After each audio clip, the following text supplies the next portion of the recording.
Hey everyone, welcome back. Let's watch Harry Potter and the Chamber of Secret pitch meeting by Ryan Josh. If you are new here, please leave a like and subscribe. Without wasting any of your time, let's start. So, you have some new Harry Potter for me? Yes, sir, I do. So, the Dursleys have this very important business dinner, right? And Harry has to stop this wacky house elf from Oh, disrupting Dobby. it. Oh. So this is like a Harry Potter sitcom spin-off? No, actually it's a movie. Really? Yeah, see the Malfoy servant Dobby shows up because he wants to stop Harry from returning to Hogwarts. He says something bad is being planned. Oh, sounds dangerous. It will be. So after Dobby ruins this dinner, the Dursleys are sick of having Harry living in their house. So what do? Well, they make sure Harry can't leave their house. I see no problem with that logic, sure. But then Harry gets rescued by the Weasley kids in a flying car, so he escapes. Oh boy, time for the Hogwarts Express. Well, actually, see, Dobby makes them miss the train, so they take the flying car to school and crash into the Whomping Willow. What's the Whomping Willow? It's just this tree they have at the school where if you get too close to it, it bludgeons you to death. Oh my god, why would they have that at a school? Well, in the next book we find out is to conceal a passageway for this werewolf to go transform. So put a spell or something. Isn't there a concealing spell? Yeah, I mean, probably, but they go with tree that might punch a child to death. Jeez. And then the car drives itself off into the Forbidden Forest, because I guess it has a mind of its own. Oh, it does?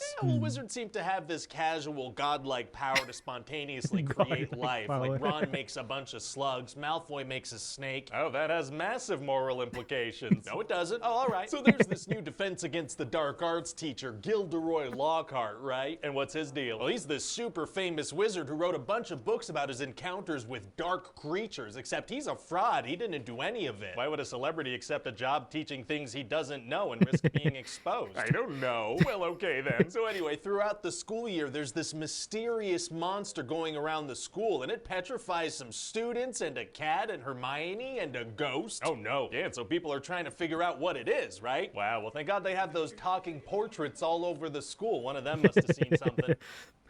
No. All right. And so the only way to unpetrify these people is to make this potion using mandrakes, but they take a while to mature. And how are they planning on unpetrifying the ghost? Oh, off screen. Oh, perfect. So everybody's trying to figure out who's responsible for this, you know, and people suspect Harry. How come? Oh, the whole school sees him during a silent night walk. You know, when you walk with your whole school through the hallways silently together? That's not a thing. It might be. And then also Hagrid gets blamed, so he gets sent to Azkaban prison. Oh, no. Yeah, so he tells Harry and Ron to go talk to a giant spider in the forest. Seems dangerous, kind of messed up Spider. that he sent them there. Yeah, and so this giant spider's like, yeah, Hagrid's innocent. I guess that's why he sent you, to clear his own name. Anyway, now my children will eat you. Oh man, it's gonna be hard to get out of that situation. Actually, it's gonna be super easy. Barely an inconvenience. Oh, really? Yeah, because out of nowhere, that magic car shows up, because it can think for itself, which isn't a horrifying thought, I guess. A machina ex machina, as the Italians would say. They wouldn't say that. So eventually, we find out that Ginny is actually being manipulated by the Diary of Voldemort. She's the bad guy. Yeah, and so she's the one who opened this Chamber of Secrets place in the school and set the monster free. And so what is this monster? It's called a basilisk, and it's this massive snake that was moving through the school's plumbing. Jeez, how big are the school's pipes? Well, these wizard kids eat a lot, sir. Food just kind of appears. That's a good point. That's a lot of food. And if you make eye contact with a basilisk, you die. But everybody saw it indirectly, so they were petrified. And the giant snake doesn't eat anyone afterwards? No, it just spooks them, then back to the poop tubes. Got it. And so how did they figure all this out? Well, one day Ginny had decided to dispose of the diary by throwing it in a toilet. That is how people get rid of books. And Harry found the book, so obviously he kept it. Can't blame him. Toilet books are tight. And so Harry DMs with Voldemort for a little bit because his 16-year-old self is preserved in the diary. A little chat sesh with Voldy, sure. So Access. eventually Harry and Ron head into the Chamber of Secrets with Professor Lockhart because Ginny's been taken down there. Oh, that seems like the worst teacher they could bring. Yeah, and he is, because he tries to erase their memories to take credit for all their bravery. Does it work? No, because he uses Ron's broken wand, so it backfires and he erases his own memory, which is perfect because now Ron can stay back with him. Why is that a good thing? Oh, because Harry's the main character and it's cooler if he goes alone. That is true. So then Harry meets Voldemort, except he used to go by Tom Riddle, and he shows Harry some cool wordplay he did to come up with his name. Wow, two guys in robes doing wordplay in a basement. It's kind of crazy that this is going to make like $1 billion. Well, it does get a little more exciting, sir, because Harry has has to fight a basilisk now. Oh man, it's gonna be hard to stand a chance against that thing. Actually, it's gonna be super easy. Barely an inconvenience. Oh, really? Yeah, because Dumbledore's Phoenix Fox shows up out of nowhere and he pokes the basilisk's eyes out and gives Harry a sword and heals him when he gets hurt. Should this maybe be called Fox in the Chamber of Secrets? Seems like he's taking care of pretty much everything. Well, Harry does a couple things. He stabs the snake and he stabs a book. A very stabby wizard. What else does he stab? That's it for the stabbing. Oh. And so Dumbledore's so happy that Harry killed a snake and stabbed a book that he cancels everybody's exams. Oh, this guy doesn't give a crap about their education. Not really, no. Sick. Oh, and also we find out that Draco's father, Lucius, is the one who slipped the diary to Ginny at the beginning of the movie. Very sneaky. It is. And then Harry tricks Lucius into setting his house elf Dobby free. How does he manage that? Well, see, the only way to set a house elf free is to present it with clothing, right? Okay. So Harry hides a sock inside a book that he gives to Lucius, so when he gives it to Dobby, he technically gives him clothing. Oh, so it's literally if you accidentally hand them clothes, they're free. It would seem so, sir. And that makes for a super complicated laundry day. Yeah, I guess it does. So then Lucius is so mad, he tries to murder Harry, but Dobby jumps in and saves the day. Oh, is he just gonna use a death curse on an 11-year-old on school grounds? Yes. This guy's hardcore. He is, but Dobby saves the day, so that's nice. So why was Dobby specifically warning Harry at the beginning of the movie? Seems like a bunch of people were in danger. Well, Harry's the main character. That's a good point. Chosen wow, one. well, I kind of like this Dobby character. I know, right? But don't get too attached. I think JK's gonna kill all the cute ones. Oh my god, no.